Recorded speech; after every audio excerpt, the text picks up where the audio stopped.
And we are live. Brady, we're back. It is week 17. It is the craziest week of the NFL season, especially given that we didn't have preseason this year. And preseason is typically where we're talking about, oh, well, is this player going to play? How many snaps are they going to get? Are they going to get 7 or 8 carries? And these are the kinds of edges we're looking for the first time since preseason of last year, even maybe week 17 last year, although I think this week 17 might be a little more interesting than last year's week 17. We're really working with information edges. We're usually looking at leverage and ownership and slight maybe projection edges, although I think projections are good enough at this point that you're just saying, do you play with projections or not? Outside of that, we're generally always looking for those small edges. We might actually have big edges this week for the first time all season, just because if you don't know who is playing and who is not, you're drawing dead. So how do you approach this week 17, given that it is, from a DFS perspective, week 17 is close to a different sport? I mean, yeah, this week is absolutely insane. Like, I have a headache already, and it's only Wednesday. I think there's going to be a lot more that opens up throughout the week. But, yeah, there's tons of value on the slate as of now. I think there's going to be even more value come Sunday. And it's a 15-game slate as well, which, man, it's going to be a fun one. It's going to be really fun. I'm ready to talk about it. Yeah, I actually like the big slates. I just think the more questions you ask, which is basically all this is now you ask for, normally we're looking, like last week I think was a 10-game main slate. You have 5 more games of just questions. Should you play this player at their price, their ownership? I don't think the field is very sharp. I think if the field was sharp, I wouldn't be playing DFS. So I don't think the field is sharp enough to beat me yet. And for that reason, the more times you ask them to make correct decisions, I think the more times they're going to get it wrong. So I actually am kind of a fan of these big slates. I just want more chances for people to make mistakes. This seems like one where people can make some mistakes. So yeah, let's get into it. The first game I have is, man, it's not one I'm awfully excited about. It is the Giants versus Dallas. It's simply that with the 45 total, I don't think this game, the best draw I can sell you on in this game is that I believe both of these teams are playing for the playoffs. They are not eliminated yet because of the awful state of the NFC East. But outside of that, I mean, as the favorites, Dallas only has a 23 3/4 implied team total. As if I cared about their team total. The Giants are under 22, almost at 21. The game has a 45 total that is dropping. Is there anything you can sell me on in this game? No, not really. I mean, I thought for a second maybe a Giant stack, but how dumb does that sound? It's not really a game I want to attack. I think it's like the second lowest total on the whole slate. If anything, I like these Dallas receivers. I kind of went to them last week. It worked out pretty good, although I did pick the wrong one. I didn't go on Gallup, but I was on Cooper and CeeDee Lamb there. I think going back to them this week's not a bad option just because they're so cheap. Going to be really low owned as well. CeeDee Lamb only 5,200, Cooper 5,800, so like really cheap options there. Other than that, like I'm not interested. I think Zeke is interesting at 6,400. This has to be like the lowest price he's been all season. Last week he was 6,700. Did pretty good. 19 rushing attempts, 105 yards. Week 17 here, he really has something to prove. I mean, he could possibly be fighting for his job because, man, has Zeke not looked all that great. So I think Zeke Elliott at 6,400, I think he's going to go overlooked or under owned here. So Zeke and those Dallas receivers, if anything, in this game for me. Yeah, the Dallas receivers make a lot of sense. They've just been perennially, I think, under-owned because no one knows who to play. But just because you don't know who to play doesn't mean someone isn't going to be worth playing. We saw that with Michael Gallup last week. Well, there was some ownership on Amari, a little bit on CeeDee, and none on Gallup. That was because I think people didn't understand which one they should be playing, so they said, I'm not going to play any of them. One of them, if not multiple of them, is likely to hit. I think CeeDee, I believe it was CeeDee who got there on the ground. He got like a rushing touchdown. Gallup obviously scored twice. Like it is very possible to see good games from one, if not multiple of these players. So I'm fine having them as simple one-offs in my lineups. I really don't have much, if any, interest on the Giants side. They've just been so egregious. The next game we have is one where we're still just waiting on information. As far as I can tell, we have the Lions versus the Vikings. It is, I don't know if you can even find this live. At one point, it was a 54.5 total, 7-point spread for the Vikings. Not sure if these are live numbers or not, though, because as far as I know right now, we don't know the status of Stafford. And, technically, we don't know the status of Golladay either, although I really don't see him playing. Stafford last week played through, was it, I think, a rib injury and the thumb injury, and then he sustained the foot injury. So I don't, there's no reason to play him. There was also no reason to play him last week, and he still played, so he could suit up. But given that now he's dealing with 3 injuries, Galladay is dealing with the hip injury, which has kept him out for like over a month, I believe. I think we're getting close to all of backups. At least we're not getting Galladay, we're not getting Stafford. And on the other side, we already know we're not getting Dalvin Cook. We saw Alexander Madison practiced on a, I believe, limited basis on Wednesday. It probably means he's coming through concussion protocol. As a big favorite versus a terrible Detroit defense, I believe he's like 6,100. Madison makes a certain amount of sense. I think it's really an ownership play for me. I think we could see a little bit of Abdullah or Boone, but for the most part, when Cook is out, Madison seems like he'll be the guy. I guess, where do you fall in Madison? That's kind of the big question for this game for me, because assuming Stafford doesn't play, I'm kind of out on the Lions. We saw they couldn't score. They literally didn't score a point with Chase Daniel. It was, I believe, a punt return touchdown that got them on the board versus the Bucs when Chase Daniel played the better part of 3.5 quarters, I believe. So I would rule out every single one of the Lions. Do you have any interest in the Lions with Chase Daniel and any interest in this game when one of the quarterbacks is going to be Chase freaking Daniel? I mean, yeah, I was surprised earlier. I checked that too. I saw a 54-point game total. I really didn't understand that. But yeah, if Stafford plays, I'll be a little more interested in maybe some of the Lions guys. But if Stafford's out, then probably like no interest at all. Chase Daniel's not interested in him. If Dalvin Cook would have played, I would have been all in on Dalvin Cook against this Lions defense. But now that he's out, Madison is 6,100. If he is playing, I'm probably going to be really, really high on him.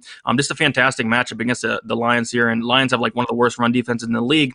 And he is going to be popular, though. If Madison's out, of course, you can go to like a Boone or Abdullah, but don't really want to go there all that much. I actually really like this the Minnesota passing game. I like Justin Jefferson. They're really expensive, though. Jefferson, 7,600. Thielen, 7,400. I don't mind a Cousins Jefferson stack or a Cousins Thielen stack because, again, it's a really, really good matchup against this Detroit passing defense. Detroit defense in general is really bad, but the problem is, who do you run it back with? I feel like if they do get out ahead, they're just going to pound the ball with like a Madison or like a Boone. So something to look at there. I think there's different ways to attack this game. If it is like a 54-point game total, but it's got to go down because especially if Stafford is a play, I really don't see the Lions scoring like anything at all. So probably Madison can have a ton of them and maybe dig into the passing game a little bit. Do you remember what the score was of their game versus the Bucs? They put up 7. The Bucs were over 40. Were the Bucs at 40? They weren't at 47 because I'm trying to think because that would be the line in this game. Do you project the opponent to score 47 points? I don't think they hit 47, did they? I think it was close, right? It was really close. I think either way, if 45. this is yeah. Okay, so I think even if they got to 47, though, technically, I'm not sure if this line is actually a line you can find or just like the most recent one that was scraped. But if it's at 44.5, even 47 from their opponents wouldn't have hit the over because it'd be at 44. So, I mean, of course, Chase Daniel could come out and play better than he did. But like, literally, if their opponent put up 47, they would not have beaten a 54.5 total because their offense was just that downright awful with Chase Daniel. So for that reason, I think Madison makes a lot of sense just because if your opponent literally cannot hold possession, they're going 3 and out, turning the ball over, you're going to get to run 30 times, like 30 plus times. And we know no team more so than the Vikings maybe would like to do that. So I think Madison would be justifiable chalk at 6,100. You could potentially use an Irv Smith, who Kyle Rudolph has been rolled out, as leverage off of him. We saw like a double touchdown game could just steal the volume needed for him to get like a massive ceiling performance. But honestly, I think I'd just be finding the chalk. And maybe I'd throw in some Irv Smith. I'd even go with a little mini Viking stack, an Irv Smith and Madison. Even honestly, like Alexander Madison and Adam Thielen, I think I could see myself doing, because if they hang 40 points on the Lions like we saw with the Bucs, multiple of their players are going to pay off their value without a doubt. So I think I wouldn't be going as far as stacking the entire game because I do think they're going to run the ball so much. But I would be interested in some of what we've seen with the Titans and the Bears and the Vikings when they had Dalvin Cook, where a receiver and the running back, or even a tight end and the running back, both get there, and the game just doesn't feature enough passing volume for the quarterback to get there. So I think I don't want to say at minimum playing one Viking, but I would be very much encouraging my lineups to play a Viking and then even allowing the second Viking to get in there and not even guaranteeing a run back, just because the whole point of me playing Vikings is that I think they're going to hold the ball for 3/4 of the game. So I think that's my approach if Chase Daniel plays, which we're kind of trending towards as far as I can tell, is that we should just be jamming Vikings based on literally time of possession and play volume, and forget about the Lions. They have Chase Daniel. the next game we have is a game that is, I would say, one of the most difficult, but games we cannot fade because it's difficult games of the slate. It's Atlanta versus the Tampa Bay Buccaneers. And I say it's difficult because I can't make really heads or tails of the Bucs. We have Mike Evans, and since Antonio Brown has joined the team, I believe leads the team in targets, leads the team in air yards, but he's priced like that. He's over 7K on DraftKings, I believe. Then you move to the mid 6K range and you get Chris Godwin, who has been close to splitting work with Antonio Brown, who is in the mid 5K range. It seems like pricing is roughly efficient, but with their implied team total of 28.25, they have a 50 game total, 6.5 spread favoring the Bucs.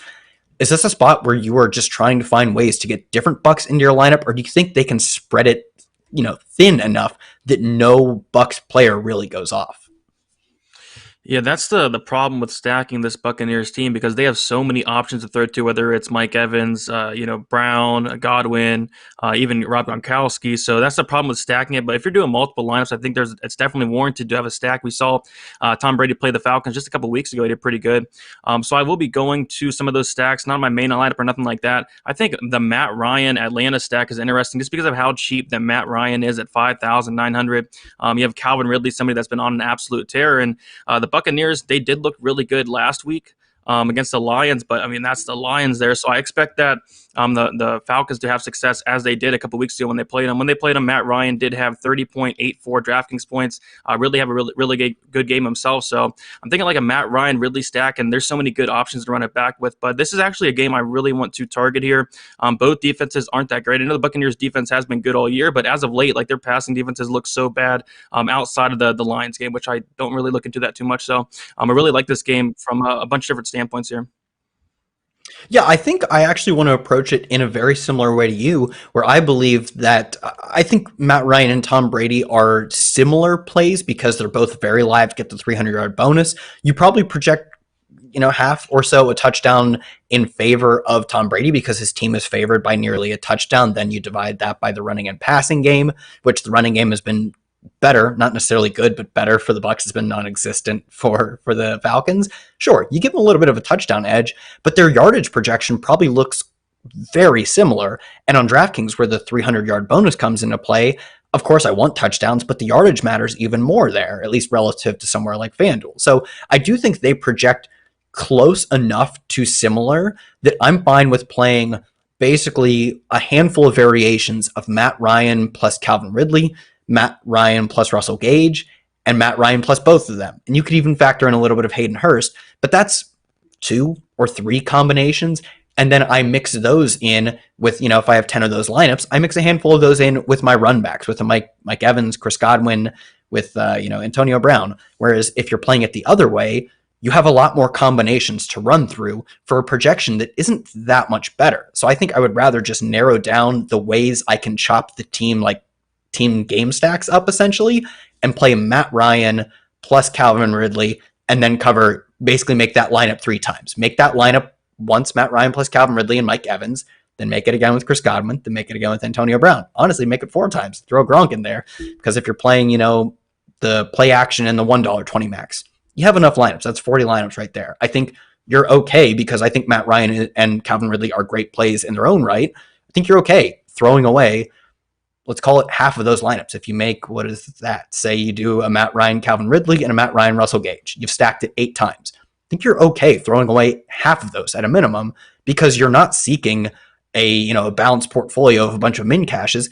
You're seeking the ceiling outcome. And if Matt Ryan, Russell Gage, and Chris Godwin happens to be the right stack, I think you're going to get low enough ownership that you can play relatively chalky around that, and you've gotten the ceiling game, even if you threw away the other 7 lineups, because I'm just looking for the one lineup that puts me in a position to win. So I think that's how I'm going to approach this game, is a lot of Matt Ryan stacks and just mix in my Bucs with it and kind of, I don't want to say forget about the Tom Brady lineups, but just say that if he goes out and scores 35, I've probably lost. But if he goes out and scores 31 and Matt Ryan scores 29, I'm drawing very live to, I don't want to say win a tournament, but to, put myself in a good position. So I think that's how the best way to approach this game is just to simply play the passing attack that is easiest to predict. Does that make sense to you? Yeah, 100%. I mean, like you mentioned, like it's going to be so hard to, Tom Brady has so many weapons, and not just that. Like Matt Ryan's 5,900, Tom Brady's 7,200, and I do think they have Yes. like the same ceiling, honestly. So All right, the next game, it's Baltimore versus the Bengals. Baltimore needs this win to get in. I'm not 100% sure if they need it and help or if they just need this one, but it really doesn't matter. I know they need it to get in. A 44 total. I mean, there's a little bit of interest. Honestly, if we saw more, like Giovanni Bernard, I believe, top 20 points last week, but he basically split work with Samaje Perine. And I am not playing a split backfield of a team with a sub 20 sub 16 total. My lord. Yeah, I can't be playing these guys. Their team is projected to score 2 touchdowns, and that's if all of this manifests in touchdowns, not even like field goals. If they score 1 field goal, Vegas would say they're probably just going 2 field goals and a touchdown. You can play Baltimore if you want, but this is a game that with a 44 total, I believe is the tied second lowest of the main slate. I don't know. Feels like a fairly easy fade given Lamar Jackson's expensive. Mark Andrews is not cheap. I don't know if I'd call him expensive, but he's in that mid-high range.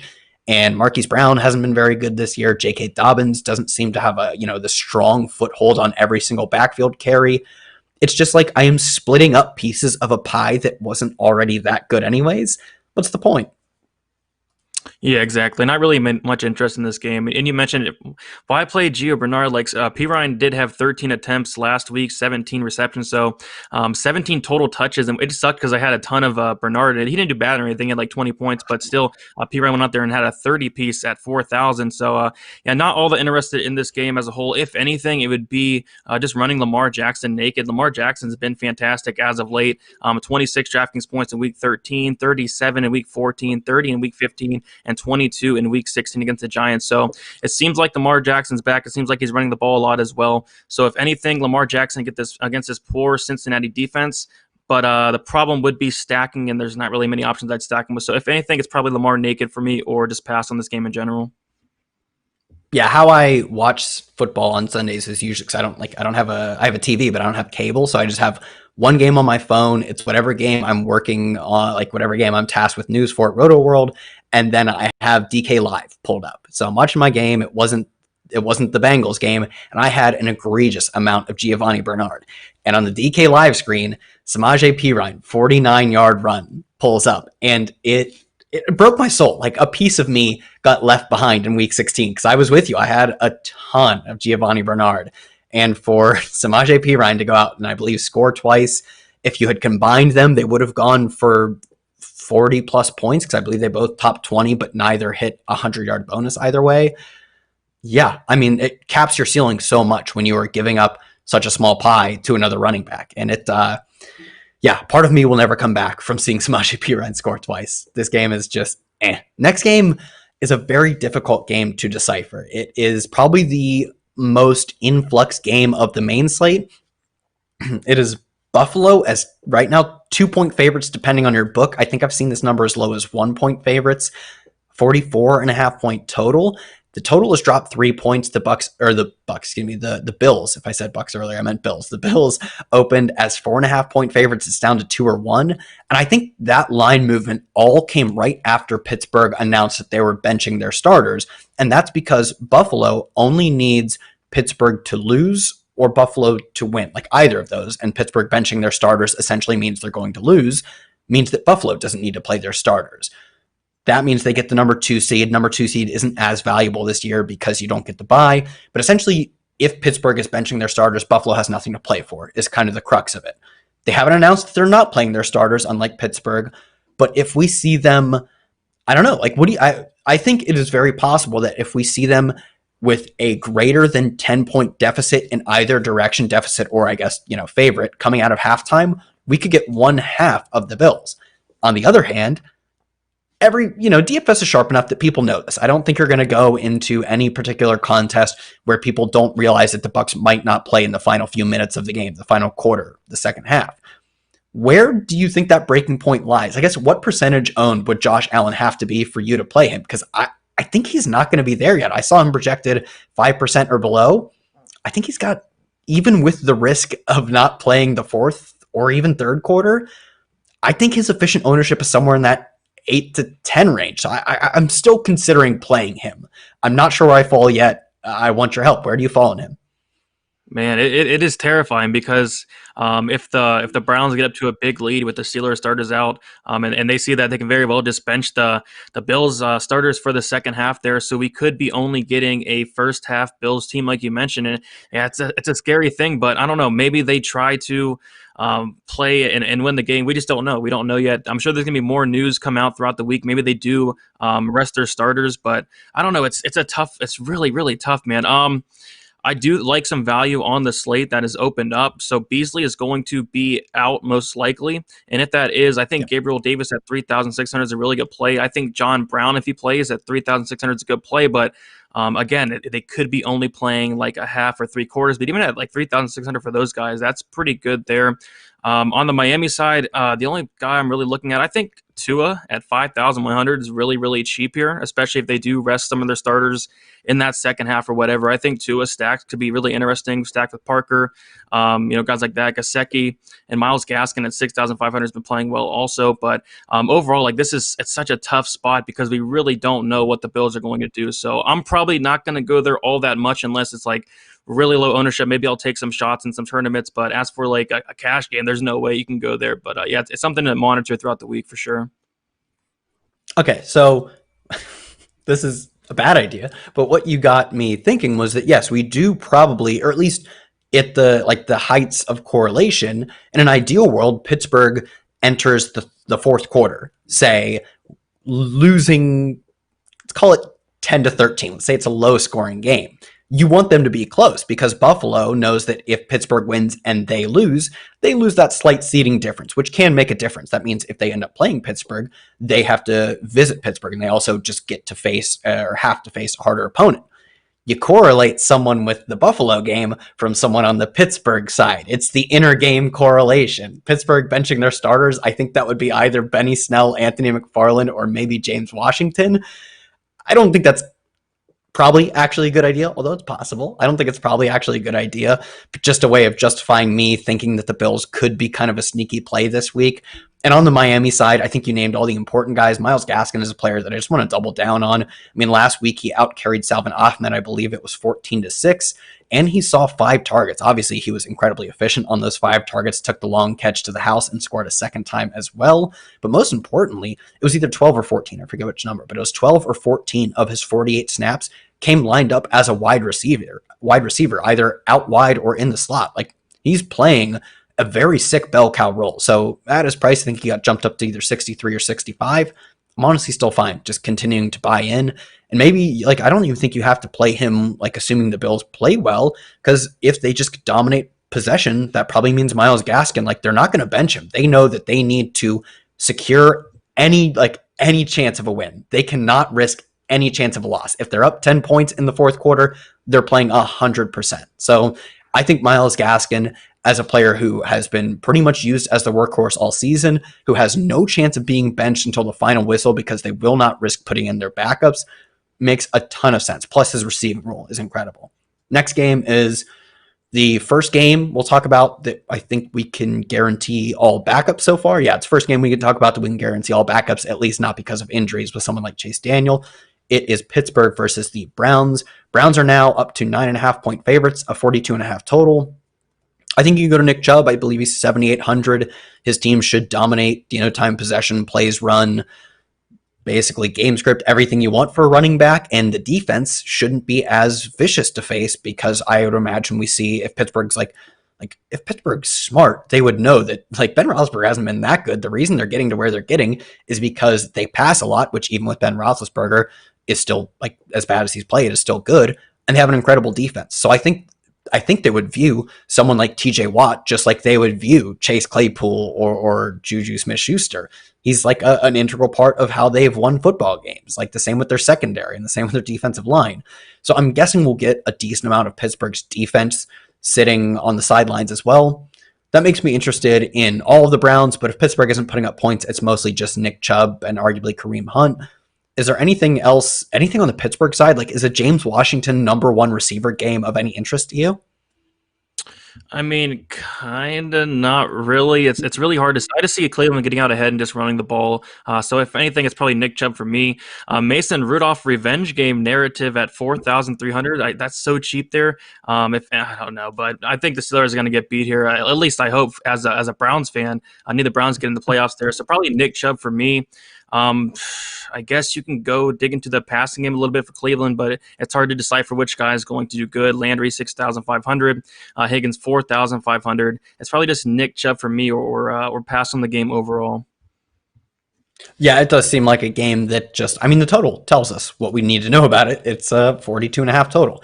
I will say there is one worse game on the slate, and we come up to it. It's the Jets versus the Patriots. It's a 40-point total, and it is somehow moving downward. It opened at 41. There are I mean, literally every game. If there are 15 games in the main slate, this is the lowest total of the week. That means there's even a game with a 40.5-point total somehow still creeping above this. That means there are 14 games on the main slate that should project for better scoring.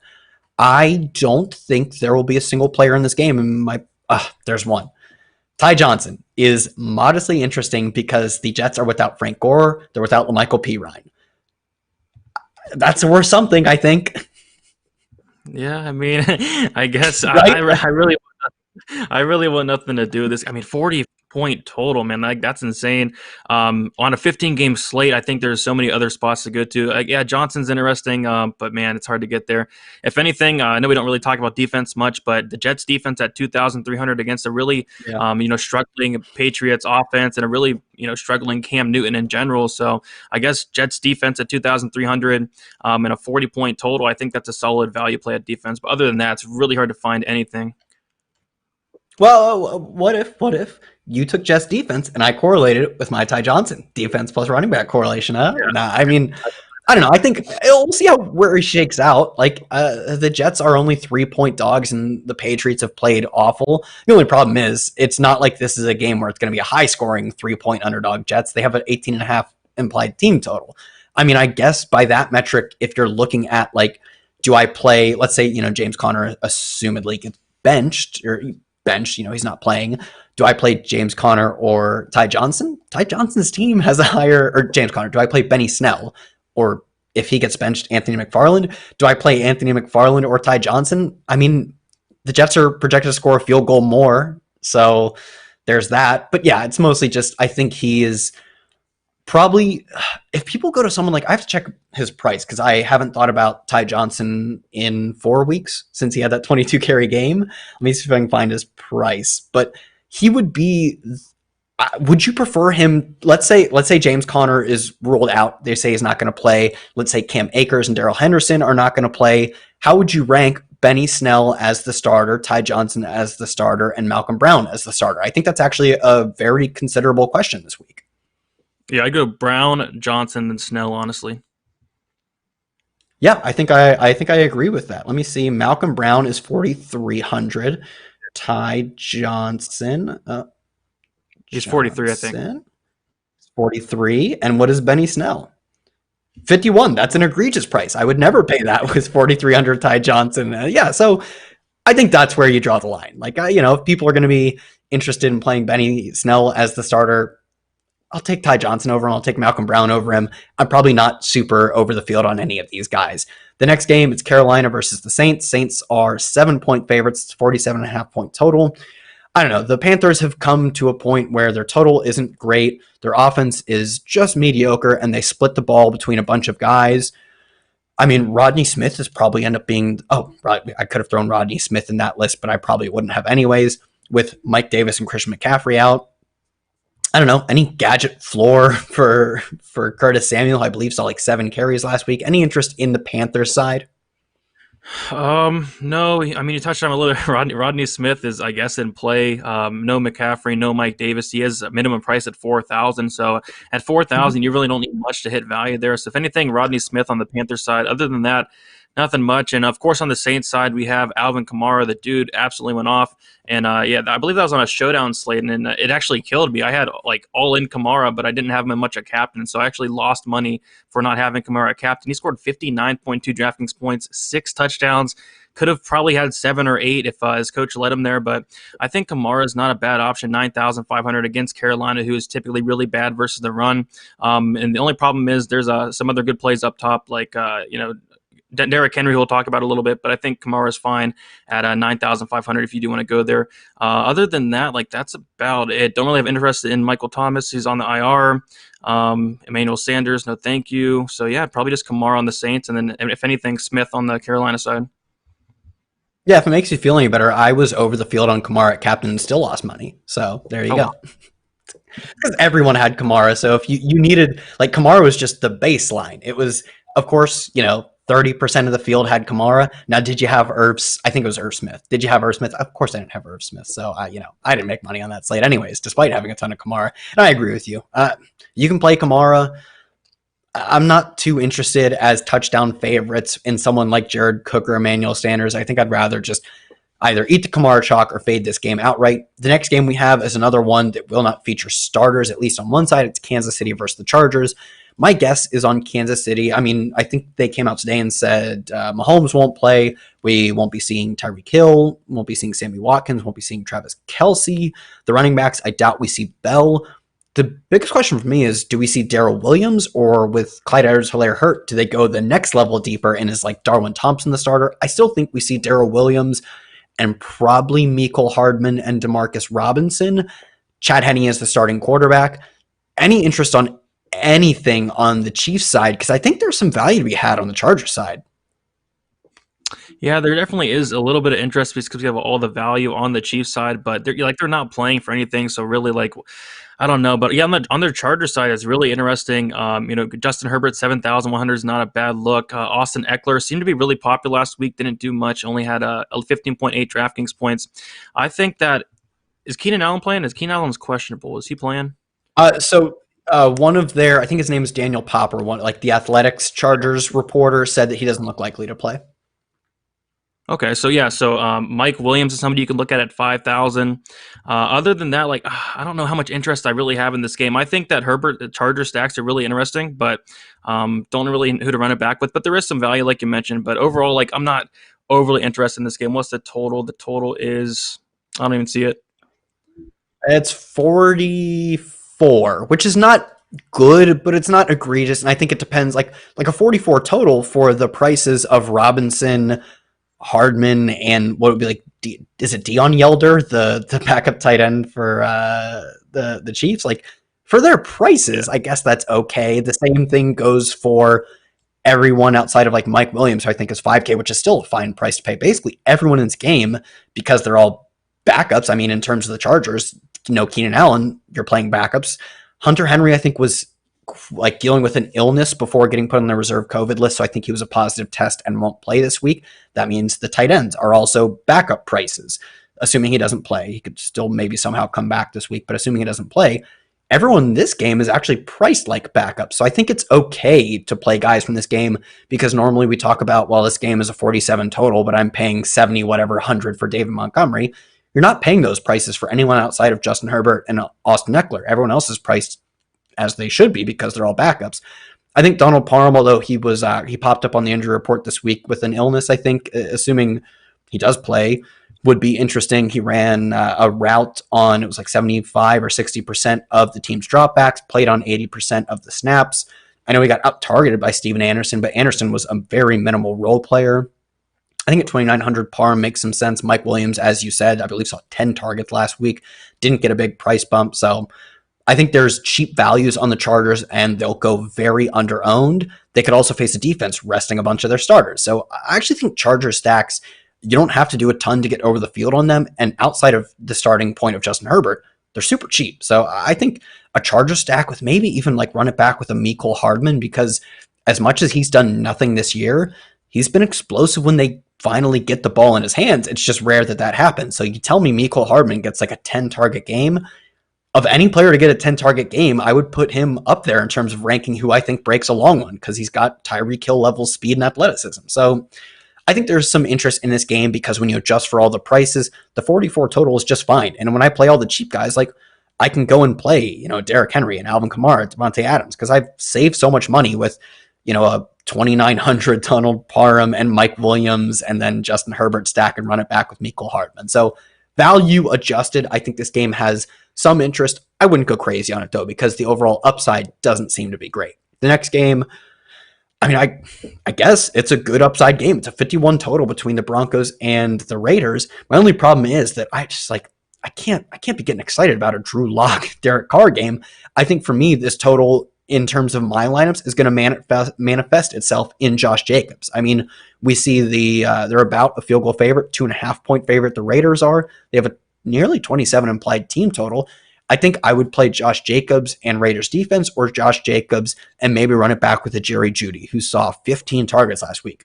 Didn't convert on a lot of them because he had some doinking off his face. But I will say if you're going to get the volume, I don't really care what you do with it because I know at some point you will do something with it. All players either get benched when they don't do anything with volume or they do something with their volume. As long as he's not getting benched, Jerry Jeudy's 15 targets are just as good as any other player's 15 targets to me. Yeah, so this game's really interesting. I think the total's like really interesting. I thought it would be a lot lower for a game that, like you mentioned, it's featuring Derek Carr and Drew Lock at quarterback. But I'm actually going on the other side here. I like a Melvin Gordon at 5,700. So last week he did not have any Lindsey to compete with. He had 16 rushing attempts, only 79 yards, and decent matchup against this Raiders defense here. And I kind of like that total. I do think there's touchdown upside for him, and he's just really cheap. He doesn't have to really compete with Lindsey this week as well. And the weird thing about last week was he had 0 targets, 0 receptions, and I think that had to be like the only time since like week 12 that happened. That's happened. It was weird because no Lindsey, so I thought he'd get more work in the passing game. So I kind of expect him to hopefully get more work in the passing game, especially in a total like this. Jerry Jeudy, 4,200 is the other guy I'm looking at. 15 targets last week. He's so cheap, 4,200. He did get priced up by like 500, but still, it's so cheap.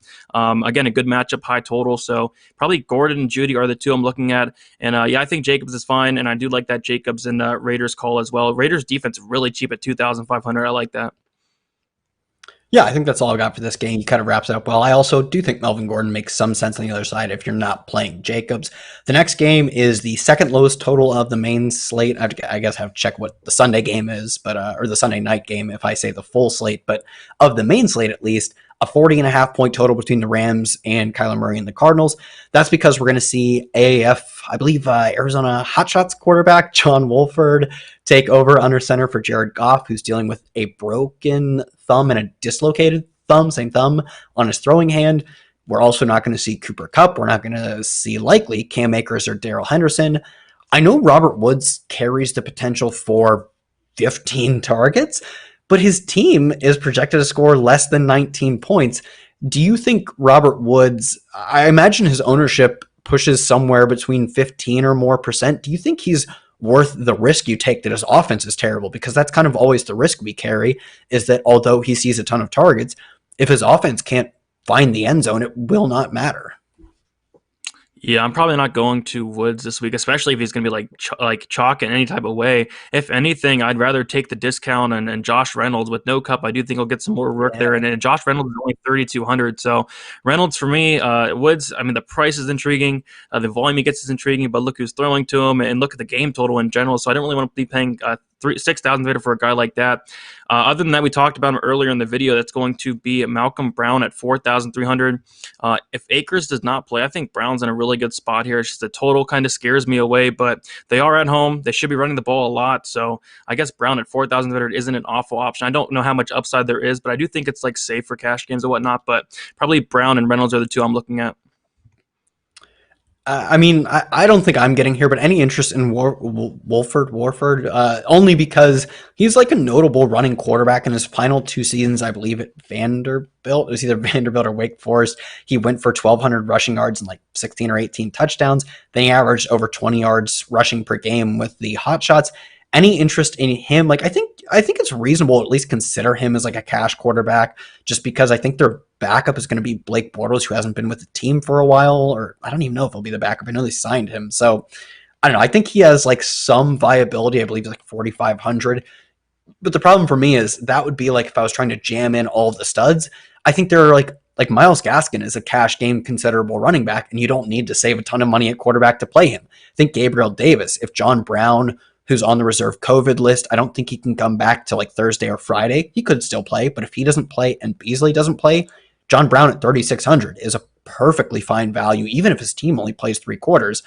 I'm not sure if we need to value this slate. Like Alexander Madison should be a bell cow back at 6,100. Because of all that, if this were any other slate where John Wolford was starting, I would say, oh, let's play Davonte and Alvin and another expensive receiver and play the worst quarterback of the slate. I don't think we need that. Do you think there's any chance of playing Wolford? I mean, like, yeah, like you mentioned, if it was last week on like a 10-game slate where we're struggling to find value, then yeah, I think I'd probably go there. But on a 15-game slate with so much value on the whole slate, probably not. But it is definitely worth mentioning because you can run the ball.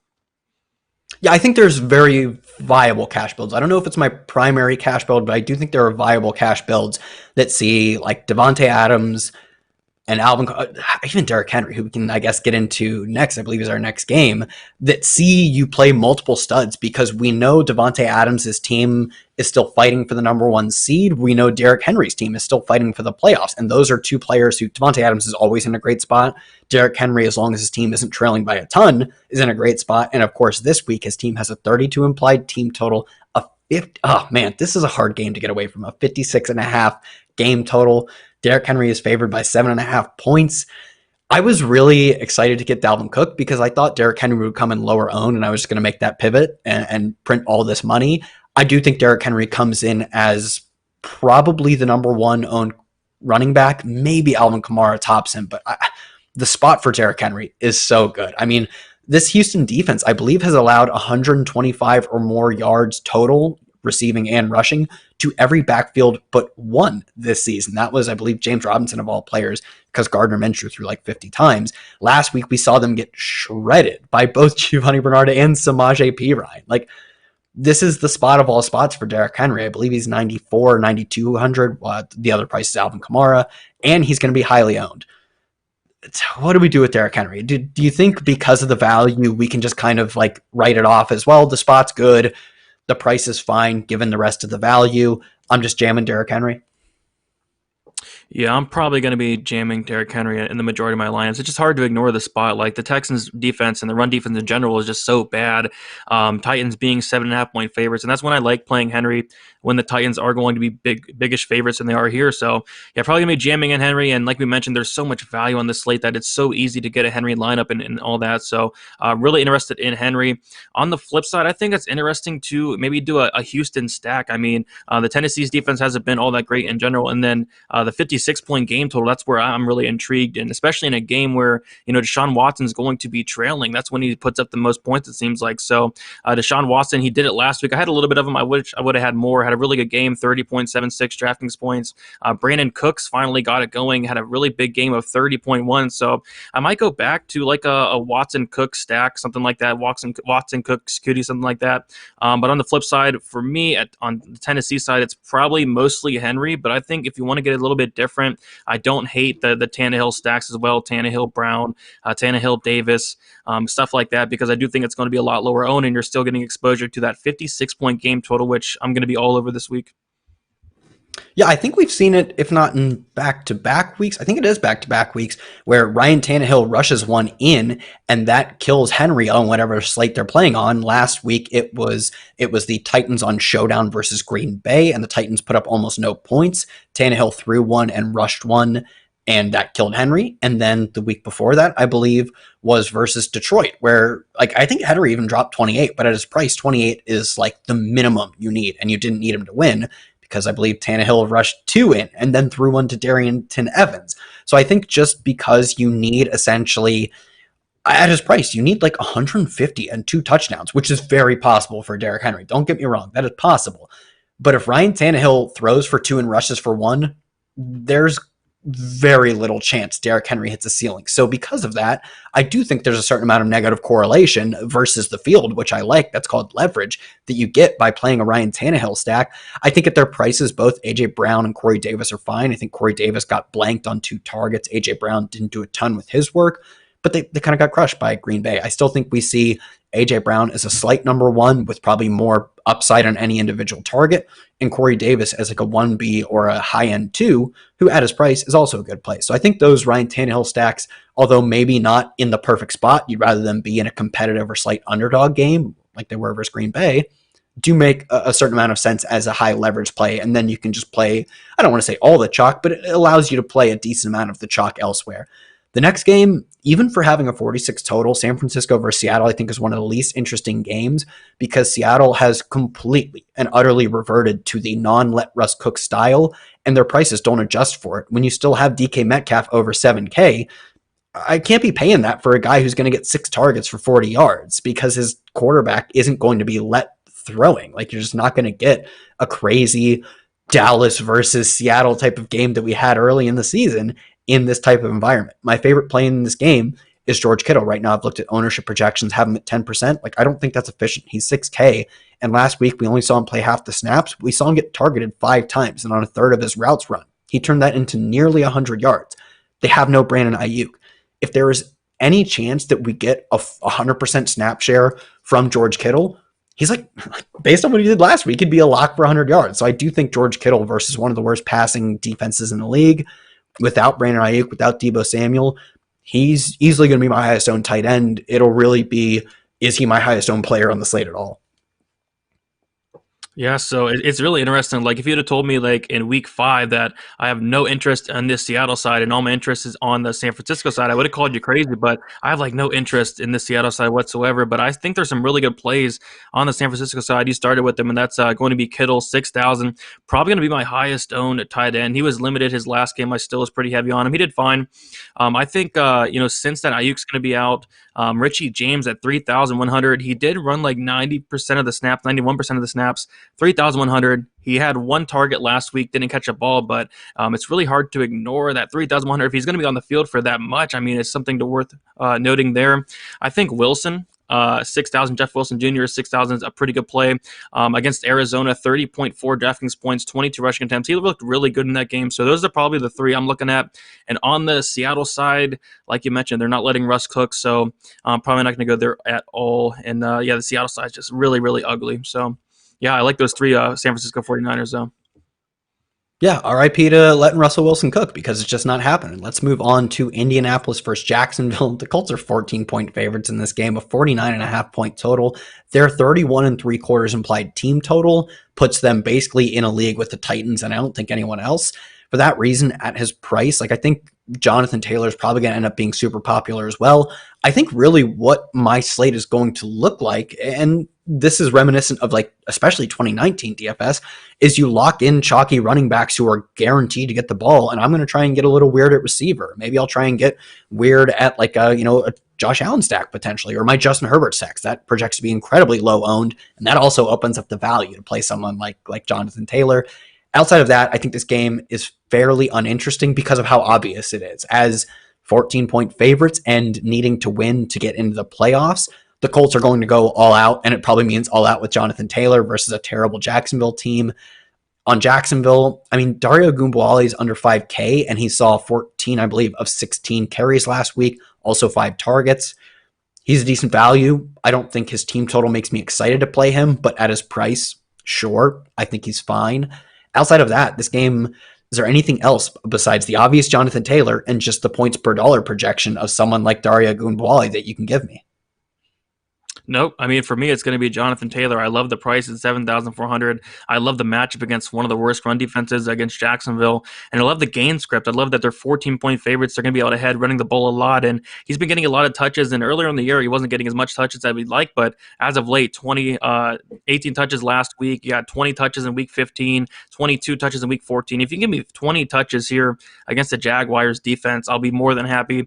Get a nice discount off the top guys, Kamara, Henry, getting like $2,000 discounts off of them. So yeah, I'm all in on Jonathan Taylor this week. I love the matchup so much. And other than that, probably not much. You mentioned the value and the Ogunbowale at 4,500, but other than that, it's probably Taylor for me. I can't really see myself playing anybody else really. Yeah, next game, I agree. I mean, if you want to play T.Y. Hilton, like, I'd say if you ran, what is like the chalky stack going to be? Let's see. Let's look through here. What do we have? What do you think the chalkiest stack is going to be. Maybe like a Tampa Bay stack, like a Chris Godwin, Tom Brady. Actually, no, I know it. It'll probably be Deshaun Watson and Brandon Cooks. And then if you play Derrick Henry, at that point, I think like you probably need to find some leverage, some low owned plays, some fight against the field. A T.Y. Hilton makes sense in that kind of lineup because you get to kill off a lot of lineups that play Jonathan Taylor.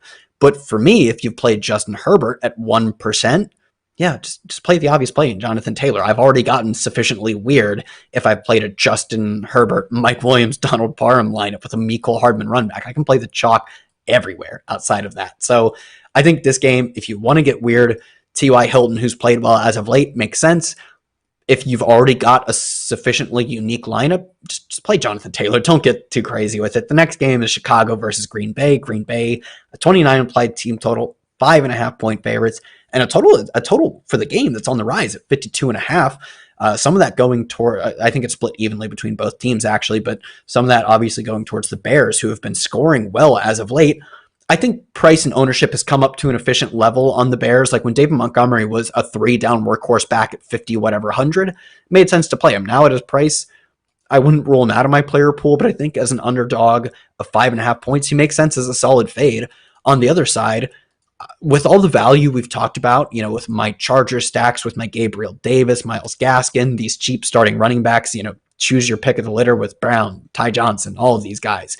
I'm going to be egregiously over the field in Davonte Adams. Simply, I think the best fantasy receiver, I'd have to check, but he's probably even better than Michael Thomas last year because of the rate at which he scores touchdowns. Like he sees similar volume and then just scores an insane amount of touchdowns, even including the game he left with an injury. He's averaging, I believe, 1.3 touchdowns per game.